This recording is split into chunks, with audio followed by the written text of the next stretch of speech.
നല്ല നേതാവ് എങ്ങനെയായിരിക്കണം? ഒരു ചോദ്യം. നമ്മൾ വോട്ട് ചെയ്യുമ്പോൾ നമ്മൾ യഥാർത്ഥത്തിൽ തിരഞ്ഞെടുക്കുന്നത് ആരെയാണ്? ഒരു പേരു മാത്രമാണോ? അല്ലെങ്കിൽ ഒരു സ്വഭാവം, ഒരു ദർശനം, ഒരു ഉത്തരവാദിത്വം? ഇന്നത്തെ വീഡിയോയിൽ നമ്മൾ ചിന്തിക്കുകയാണ്, നല്ല നേതാവ് എങ്ങനെയായിരിക്കണം? എല്ലാവർക്കും പ്രചോദനം ലൈഫിലേക്ക് സ്വാഗതം. നേതാവ് എന്നത് എന്ത്? നേതാവ് ഒരു സ്ഥാനമല്ല, അത് ഒരു ചുമതലയാണ്.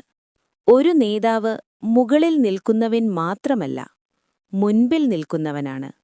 ജനങ്ങളെ പിന്നിൽ നിന്ന് നയിക്കുന്നവനല്ല, മുന്നിൽ നിന്ന് ഉത്തരവാദിത്വം എടുക്കുന്നവനാണ് നേതാവ്. നല്ല നേതാവിന്റെ ആദ്യ ഗുണം സത്യസന്ധത. നല്ല നേതാവിന്റെ അടിസ്ഥാനം സത്യസന്ധതയാണ്. വാക്കും പ്രവൃത്തിയും ഒന്നാകണം. ജനങ്ങളെ വഞ്ചിക്കാതെ തെറ്റുകൾ സമ്മതിക്കാൻ ധൈര്യമുള്ളവനായിരിക്കണം.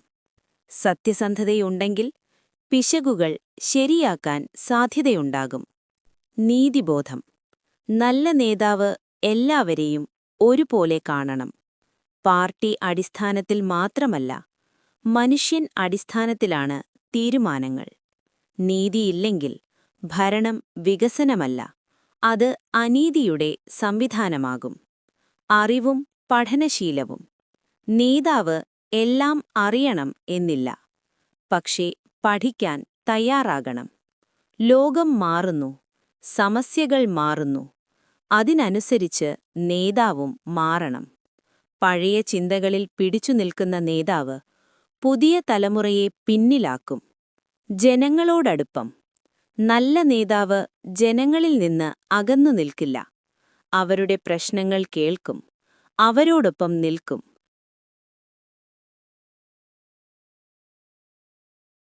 സുരക്ഷാ മതിലുകൾക്കുള്ളിൽ ഇരിക്കുന്നവൻ ജനങ്ങളുടെ യഥാർത്ഥ ജീവിതം അറിയില്ല.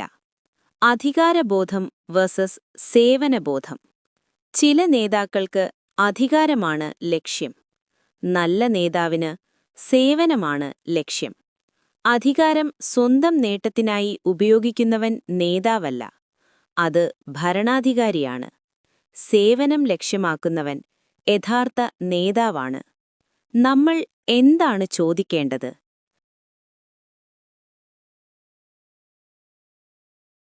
നാം സ്ഥാനാർത്ഥിയെ കാണുമ്പോൾ ഈ ചോദ്യങ്ങൾ ചോദിക്കണം. ഇവർക്ക് സത്യസന്ധതയുണ്ടോ? ഇവർ എല്ലാവരെയും ഒരുപോലെ കാണുമോ? ഇവർ പഠിക്കാൻ തയ്യാറാണോ? ഇവർ ജനങ്ങളോട് അടുത്തുണ്ടോ? ഈ ചോദ്യങ്ങൾക്ക് ഉത്തരം കിട്ടാതെ വോട്ട് ചെയ്യരുത്. നല്ല നേതാവ് ആകാശത്തിൽ നിന്ന് വീഴുന്നവനല്ല. നമ്മൾ ബോധത്തോടെ തിരഞ്ഞെടുക്കുമ്പോൾ മാത്രമാണ് നല്ല നേതാക്കൾ ഉണ്ടാകുന്നത്.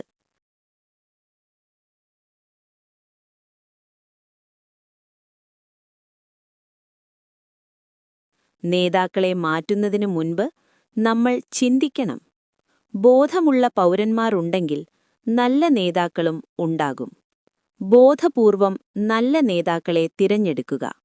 ബോധമുള്ള വോട്ട് കേരളത്തിന്റെ ഭാവി. പ്രിയരെ, വീഡിയോ ഇഷ്ടപ്പെട്ടാൽ ലൈക്ക് ചെയ്ത് ഷെയർ ചെയ്യുക. നിങ്ങളുടെ അഭിപ്രായങ്ങൾ കമന്റിൽ രേഖപ്പെടുത്തുക. മറ്റൊരു വീഡിയോയുമായി വീണ്ടും കാണാം.